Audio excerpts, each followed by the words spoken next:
Good morning everyone and welcome to another episode of Farmer Rich, brought to you by A Rich Production. Today guys, I'm going to show you a weed we have behind me here. It's Japanese knotweed. It's not a nice thing you want on your farm. You definitely want to get rid of it, and we're going to tell you how you can do that. Enjoy the video guys, please click the like and hit the subscribe if you're not already subscribed, and we'll see you on another video. Take care. So guys, as you can see behind me, we've got some interesting weeds here. This is Japanese knotweed, you might have heard of it. It's a weed which can grow to over 10 foot tall. It's very difficult to get rid of, and I just want to tell you all about it because, as I say, if you've got it on your farm, you definitely want to get rid of this. I'm just going to pull this up for you guys. Why?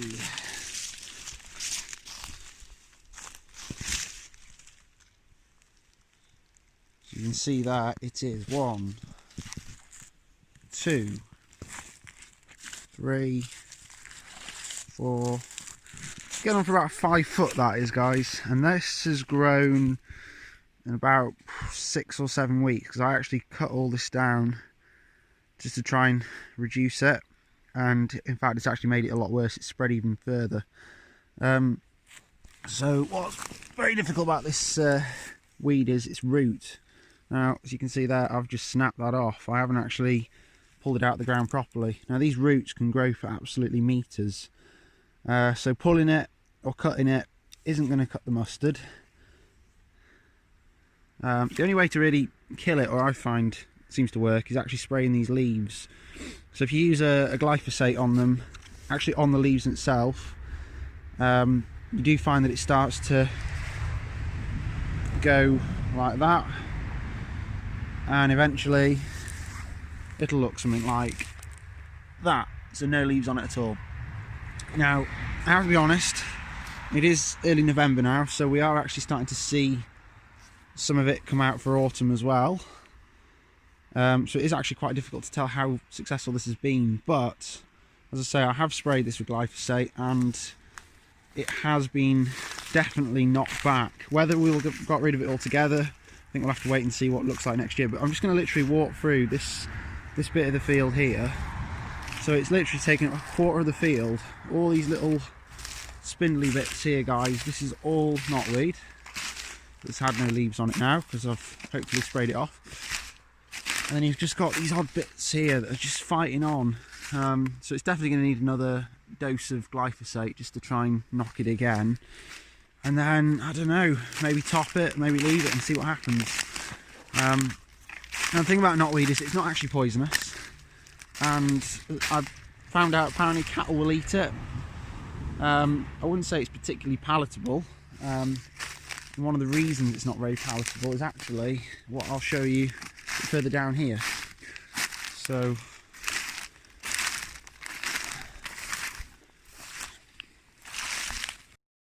while I'm walking down to this next patch, I just want to say that, you know, walking fields in the winter is so much nicer because the ground's nice and hard. You're not going to sink into it as much, especially when it's cold like today, and you're not doing too much damage and compacting it.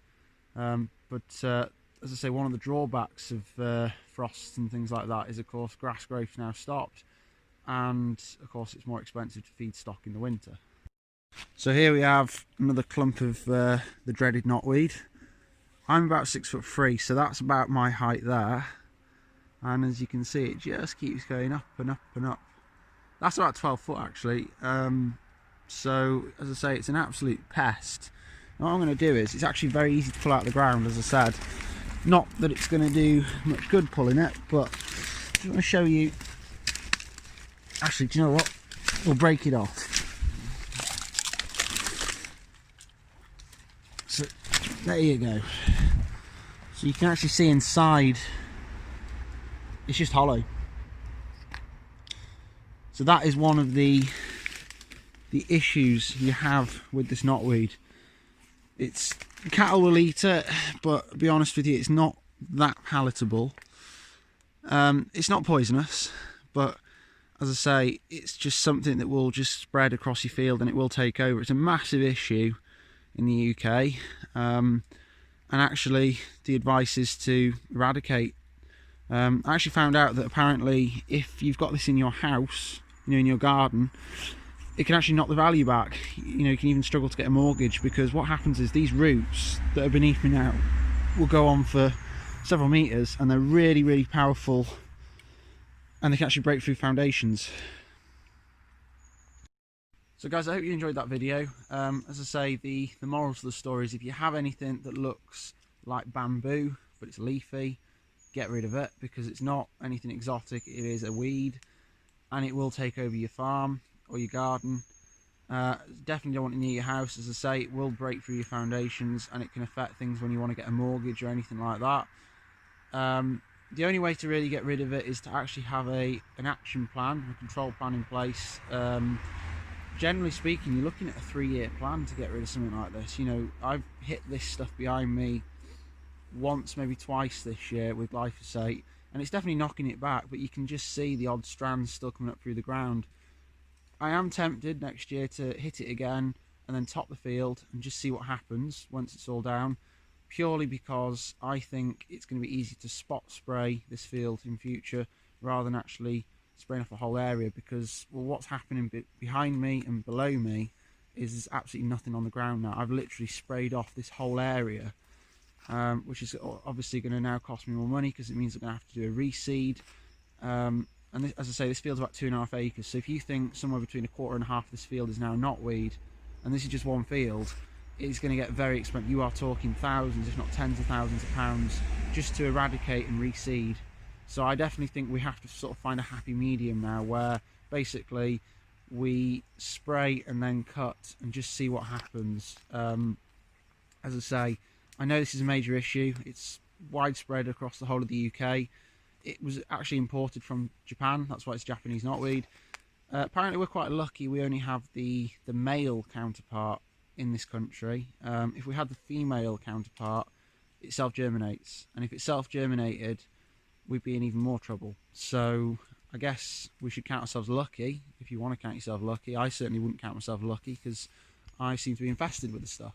But in any case, as I say, moral to the story is, if you've got this on your farm, don't think of it as an exotic plant. It is definitely not an exotic plant. It is a pest. You want to get rid of it as soon as you can. You want to hit it with glyphosate.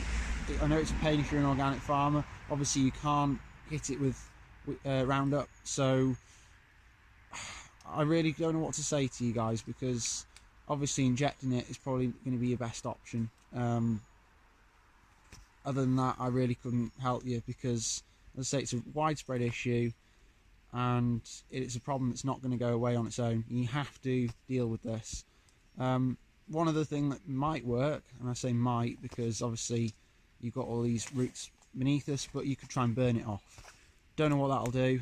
Hopefully it might do something, but certainly not something I'm going to try on our farm, because the biggest problem with our farm is it was in set-aside schemes for the best part of 30 years, and that's meant that basically nothing's really been grazing it, cultivating it, doing anything with it, which has kind of made like these jungles. I mean, I'll just give you a quick overview when I finish this video of just what our field looks like here.